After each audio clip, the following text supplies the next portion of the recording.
नमो भगवते वासुदेवाय।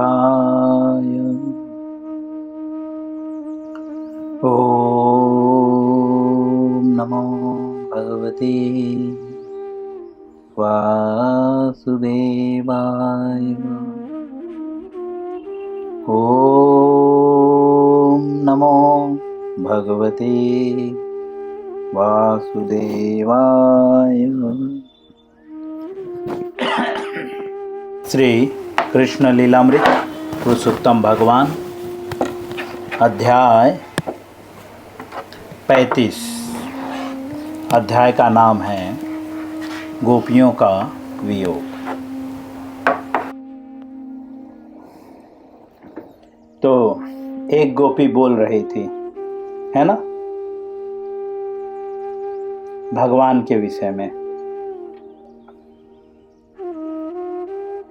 तो वह भगवान के विषय में जब बताने लगी तो कहती है कि भगवान के बांसुरी से निकलने वाली ध्वनि जो है उससे जो है उत्तम वातावरण सृजन होता है। सृजन मतलब क्रिएट होना। और वह वातावरण उत्तम होने के कारण स्वर्ग से देवता भी जो है, जो देवता हैं, जो स्वर्ग के निवासी हैं, स्वर्गलोक के जो निवासी हैं, वे अपने पत्नियों के साथ जो है, क्योंकि वहाँ पे भी हमेशा उत्तम वातावरण नहीं रहता। उनको आने का रीजन ऐसा हम बोल सकते हैं कि देवता क्यों आए, रीजन क्या है। तो रीजन यह है कि वहाँ पे तो भोग विलास है। स्वर्गलोक में जो है अनेकों प्रकार के भोग विलास हैं। उत्तम वातावरण अर्थात भोग विलास नहीं, उत्तम वातावरण अर्थात जिस वातावरण में हमारी चेतना भगवान के प्रति ज्यादा आसक्त हो। उत्तम वातावरण का तात्पर्य है मन से सारे बुरे विचारों का नाश। ऐसा वातावरण, जैसे हम मंदिर में आते हैं तो मंदिर में उत्तम वातावरण होता है। उस वजह से मंदिर में आने में क्या होता है, मन शांत हो जाता है। तो क्योंकि स्वर्ग के निवासियों को भी वह जो है लाभ नहीं प्राप्त होता, क्योंकि स्वर्ग में भी उत्तम वातावरण नहीं है। वहां पे तो सब काम वासनाओं से ग्रस्त हैं, भोग विलास में लिप्त हैं।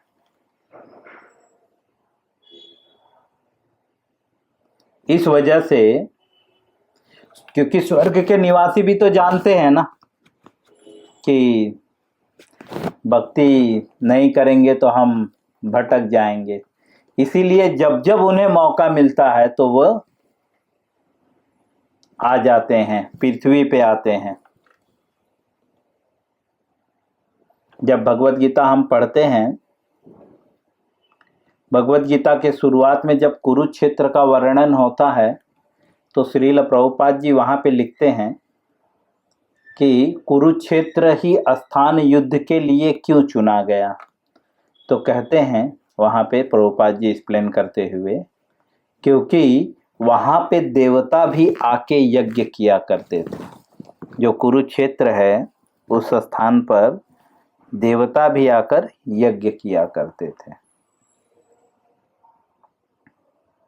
इसीलिए उस पवित्र स्थान को चुना गया।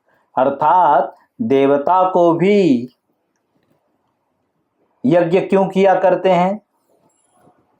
पिछले हम शायद भगवत गीता में हम पढ़ रहे थे आज ही सुबह, यज्ञ क्यों करते हैं। अगर हमसे कुछ गलती हो जाती है तो उस गलती से निवारण के लिए वेदों में कुछ यज्ञों का प्रावधान है, इसीलिए यज्ञ किया करते थे। तो देवता भी उनसे कुछ गलती हो जाती थी तो वो भी यज्ञ किया करते थे।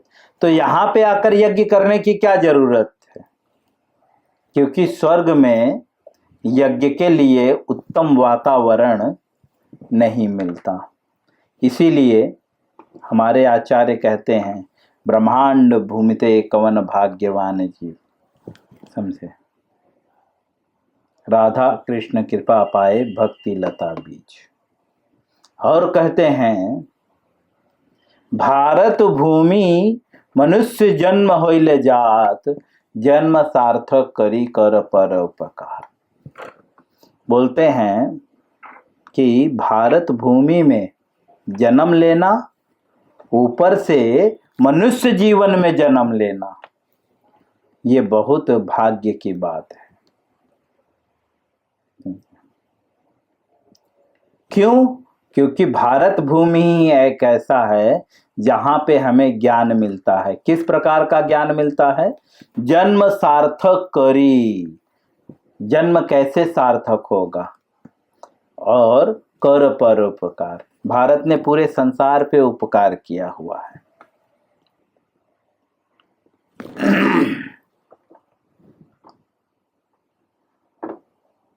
भारत हर जगत में जो है, हर जगह पे, नगर आदि ग्राम, हर जगह बस एक ही शास्त्र जो है, हमारे शास्त्रों में एक ही बात लिखी गई है, सब सुखी रहें और सब आनंदित रहें। सर्व भवन्तु सुखमय सर्व संत निरामय। यह सिर्फ हमारे इतिहास कहते हैं, हमारे वैदिक ग्रंथ कहते हैं। इसीलिए चैतन्य महाप्रभु बोलते हैं कि भारत भूमि में जन्म लेना, उसमें भी मनुष्य जन्म लेना बहुत भाग्य की बात है। क्यों? क्योंकि भारत भूमि में जन्म सार्थक करने का ज्ञान प्राप्त होता है। और परोपकार, ये भारत में ही सिखाया जाता है, परोपकार।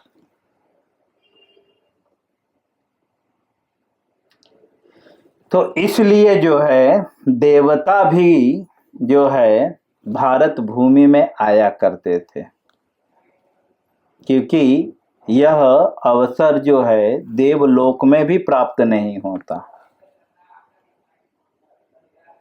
इसीलिए जब भगवान बांसुरी बजाते थे और जब उत्तम वातावरण सृजन होता था तो देवता जो है उसे सुनकर जो है स्वर्ग के जो निवासी हैं वो अपनी पत्नियों और प्रेमिकाओं सहित आकाश मार्ग से जाते हुए अपने विमान को रोक देते हैं। क्यों रोक देकर वे स्तंभित कर देते हैं, उन्हें स्तंभित कर देते हैं। तब विमान में बैठी देवताओं की पत्नियां अपने संगीत पर तथा संगीत की योग्यताओं पर लज्जित होती रहती हो उठती हैं। प्रभुपाद जी लिखते हैं कि जो स्वर्ग के निवासी हैं वह भगवान की जो बांसुरी, जैसा कि हम कल पढ़ रहे थे, भगवान मुरली बजाते हैं और मुरली बजाकर थोड़ा थोड़ा भौहें भी मटकाते हैं, ठीक है। तो बांसुरी की ध्वनि से वातावरण जो है वह उत्तम हो जाता है। तो स्वर्ग के निवासी उस उत्तम वातावरण का लाभ प्राप्त करने हेतु जब वे आते हैं और जब उनकी स्त्रियां, क्योंकि स्त्रियों में ज़्यादातर स्त्रियों को वाद्य यंत्र वगैरह बजाना बहुत अच्छा लगता है, तो इसके लिए यहाँ पे बता रहे हैं कि स्वर्ग के निवासी बहुत सारे लोग हैं, तो उसमें से वो सबका नाम तो नहीं ले रहे हैं। गंधर्व भी हैं, किन्नर भी हैं, जो गाना बजाने वाले हैं। तो जब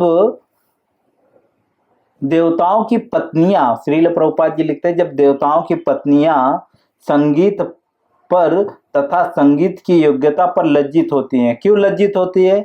क्योंकि वे भी गाती हैं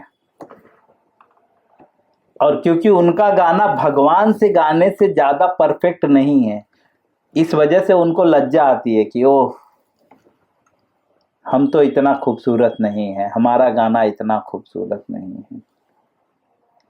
इतना ही नहीं, वे दाम्पत्य प्रेम से पीड़ित हो उठती हैं।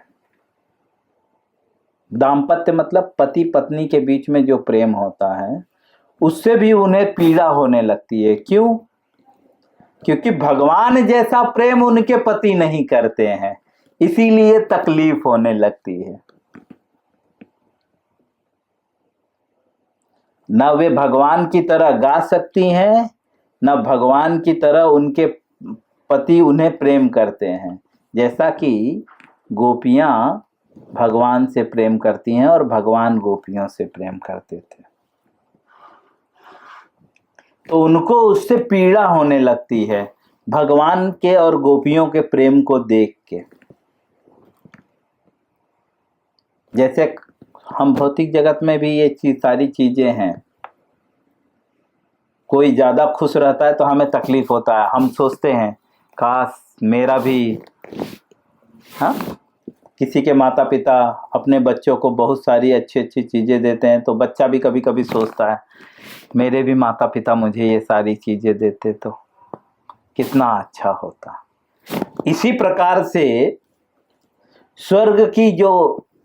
स्वर्ग लोक के जो निवासी हैं, जो देवता हैं, उनकी पत्नियों को पीड़ा होती है कि काश कृष्ण जैसा पति मेरे पास होता। दूसरे शब्द में काश कृष्ण ही मेरे पति होते, इसलिए उनको तकलीफ होने लगती है। और उनके केश तथा चुस्त वस्त्र स्थिल होने लगते हैं। जब वे तकलीफ में आ जाती हैं, जब उनको पीड़ा होती है, तो उससे क्या होता है? तो बोलते हैं केश तथा चुस्त वस्त्र स्थिल पड़ जाते हैं। हम देखे हैं परिवार में, या कोई आश्चर्यचकित करने वाली यहाँ पे बातें नहीं बता रहे, यह सारी सामान्य बातें हैं। स्त्रियां जब रोने लगती हैं तो देखो, जब उन्हें पीड़ा होती है, तकलीफ होती है, तो उनका बाल वोल सब बिखरने लगता है ना, कपड़ा वपड़ा इधर उधर हो जाता है, स्वाभाविक है ना। कैसे होता है वो पता नहीं, लेकिन हो जाता है, सबका एक्सपीरियंस है। बाल बिखर जाता है, चेहरा एकदम खराब हो जाता है, और कपड़े भी इधर उधर हो जाते हैं, उतना खूबसूरत नहीं दिखते फिर पीड़ा के कारण। तो वही चीज यहाँ पे बता रहे हैं, उनके केस मतलब बाल जो है, और चुस्त वस्त्र मतलब फिटिंग, उनके कपड़े बहुत फिटिंग पहनती हैं वे लोग, क्योंकि देवता है ना। तो वे स्थिल होने लगती है, मतलब लूज हो जाता है, बराबर नहीं, बिगड़ जाता है, उनका ड्रेसिंग बिगड़ जाता है। स्थिल मतलब उनका ड्रेसिंग बिगड़ जाता है। दूसरी गोपी ने बोला, ये तो पहली गोपी बोल रही थी, इसका मतलब गोपियां देवताओं को भी देख रही थी, इतना प्योर थी। पहले के देखो, गोपियां अनपढ़ गंवार, आज के टाइम पे गोपियां जो हैं अनपढ़ गंवार, पढ़ी लिखी नहीं थी, गुरुकुल नहीं गई थी वे, लेकिन वे इतना धार्मिक नियमों का पालन करती थी, इतना प्योर थी कि वे देवताओं का भी दर्शन करती थी। क्योंकि यहाँ पे गोपी बोल रही है, हम पहले इस पिछले पैराग्राफ के शुरू में ही पढ़ चुके हैं। एक सखी ने दूसरे सखी से कहा कि देखो ये सारी घटनाएं घटती हैं। तो इसका मतलब उन्होंने देवताओं को भी देखा, देवताओं की पत्नियों को भी देखा, और उन्हें इतना पता, विमानों को भी देखा, जो दिव्य विमान थे उन्हें भी देखा। इतनी योग्य थी, क्योंकि गोपियां साधारण नहीं थी। हम पढ़ चुके हैं ना, कहाँ पे पढ़ चुके हैं? गोपियां साधारण नहीं थी। कौन बताएगा?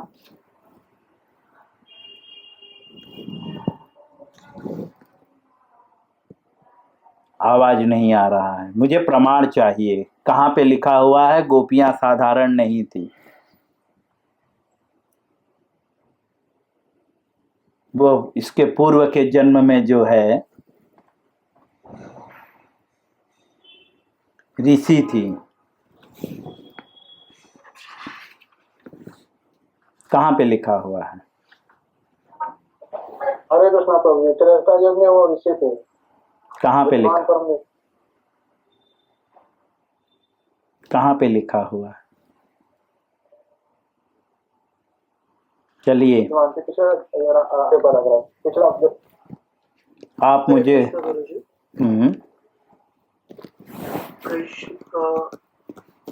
कृष्ण लौटकर गोपियों के पास आते हैं। 32वें अध्याय में लिखा है, 32वें अध्याय के तीसरे पैराग्राफ में लिखा है। क्या लिखा है? कि वहाँ पर जितनी गोपियां एकत्रित थी, लगभग वे सब वेदांती थी। पूर्व जन्म में वह भगवान रामचंद्र के अवतार के समय ये वैदिक विद्वान थी, जिन्होंने माधुर्य प्रेम का भगवान रामचंद्र से सानिध्य की इच्छा की थी। ये सब ऑर्डिनरी नहीं थी, है ना, इसलिए ये सब देख सकते थे। ठीक है, लेकिन यहाँ पे एक बात और समझने की है। वेदांती होने के बाद भी, आजकल कोई वेदांती हो जाता है मटेरियली, तो वो अपने को बहुत सबसे पूजा पाठ कराने लगता है, सब उसकी पूजा करते हैं, बड़ी बड़ी बातें करता है, सब आकर उसके पैर छूते हैं। लेकिन गोपियां वहां पे एक सामान्य ग्वाल बाल की तरह जीवन व्यतीत कर रही थी। किसके लिए? भगवान के सानिध्य को प्राप्त करने के लिए। वेदांती होते हुए भी इसके लिए अपने पढ़ाई का गुमान नहीं करना चाहिए। तो ये सब गोपियां बोल रहे थे, और गोपियों में इतनी क्वालिटी थी कि वो देवताओं का भी दर्शन करते थे। गोपियों में ये गुण आया कहां से था? क्योंकि वे कृष्ण के सिवा किसी को भी नहीं जानती थी।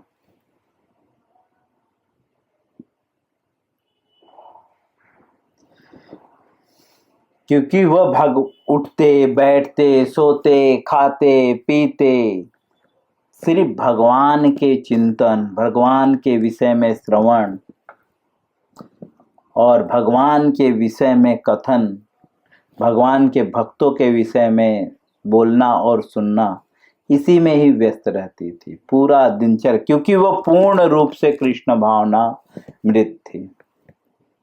ये एक उदाहरण मिलता है बहुत पहले, एक बार, किस मंदिर की बात है ये मुझे नहीं पता, मैंने सिर्फ सुना है इस बात को।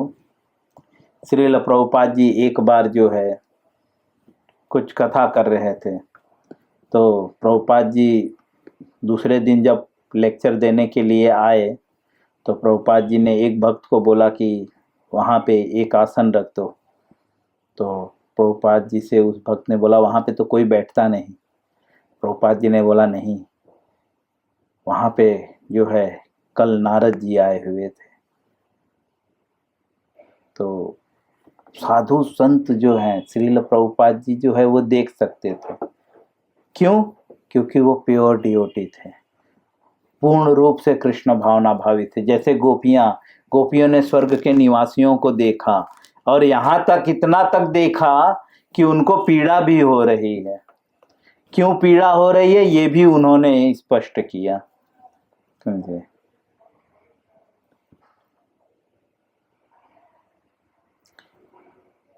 तो शुद्ध भक्त बहुत कुछ देख सकता है, बहुत कुछ, उसको सब कुछ प्रत्यक्ष होता है।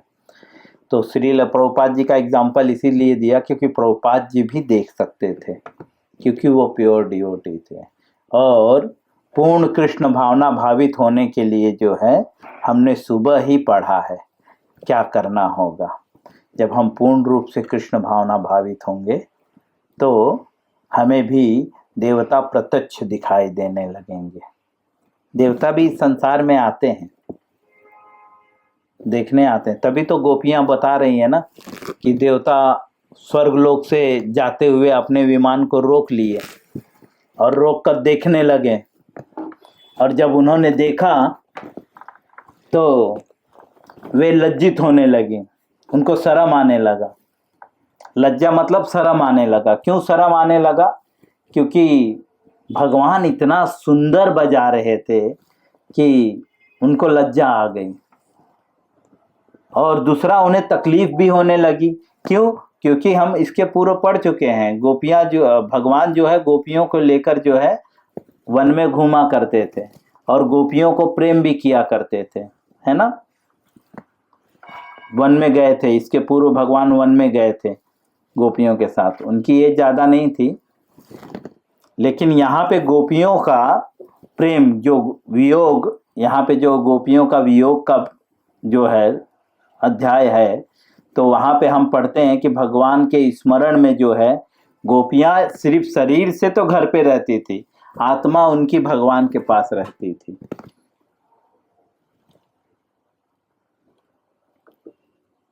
और क्योंकि देवता भी आत्मा को देख सकते हैं, तो गोपियां भी आत्मा के रूप में भगवान के साथ घूमती थी, भगवान के सानिध्य का आनंद प्राप्त करती थी। तो देवताओं की पत्नियां ये देख के कि इन दोनों के बीच में इतना प्रेम है, कृष्ण इतना सबसे प्रेम करते हैं, इस चीज को देख के उनको पीड़ा होती थी।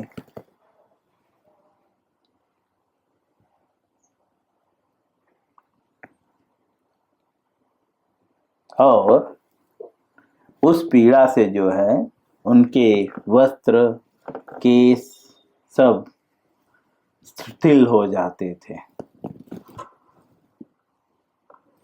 अब दूसरी गोपी बोलती है, हे सखी। यह हम कल पढ़ेंगे, दूसरी गोपी क्या बोलती है। हरे कृष्णा।